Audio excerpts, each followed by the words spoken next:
دعائے خلیل اور رسول اکرم صلی اللہ علیہ وسلم کی باسط۔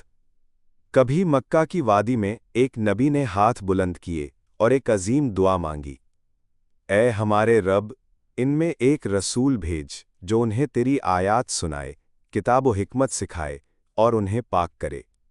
یہ تھے حضرت ابراہیم علیہ السلام، جنہوں نے صدیوں پہلے رسول آخر الزمان صلی اللہ علیہ وسلم کے لیے دعا کی تھی۔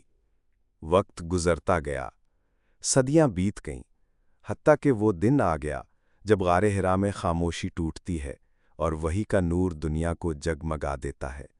دعائے خلیل کا ظہور ہوتا ہے۔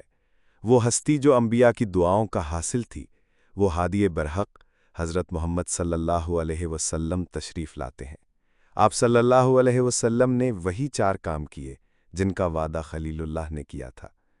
اللہ کی آیات سنائیں، کتاب کی تعلیم دی، حکمت سکھائی اور انسانوں کو پاک کیا۔ آپ صلی اللہ علیہ وسلم نے ایک بگڑی دنیا کو سنوارا، ظلمت میں ڈوبی انسانیت کو روشنی عطا کی۔ یہ دین مکمل ہے، یہ نظام زندگی ہے، یہ رحمت ہے، صرف عرب کے لیے نہیں، پوری انسانیت کے لیے۔ تو آئیں اپنے نبی صلی اللہ علیہ وسلم کی سنت کو جانیں، دعائے خلیل کے اس روشن چراغ سے روشنی پائیں۔ اگر ویڈیو پسند آئے تو لائک، سبسکرائب اور شیئر کریں۔